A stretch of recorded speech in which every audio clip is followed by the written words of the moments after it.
International Airport Tagi brown sugar KG Mariga gram chama Meeoi Anidagi CISF amasung airport asida mathau tauriba police ki apunba team amana Phagatpa Ngamkhre hairi hiramasigi matang da press na fangba pau amagi matung ina brown sugar ga kona na faraba Meeoi ani adudi Imphal East District ki manung chanba kyamgai oinam lokon dagi KH Sabir Ahmad chahi kunga mari apokpa KH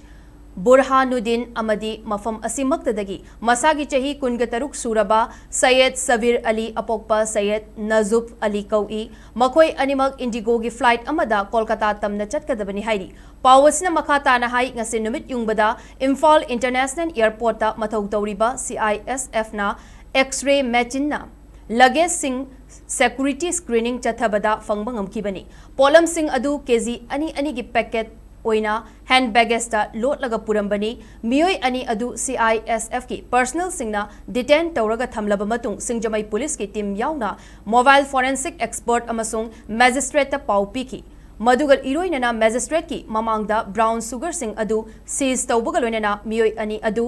ND and PSA ki makada mathaw taba legal gi thabak thoram sing laukhatnanaba singjamai police station da sinaki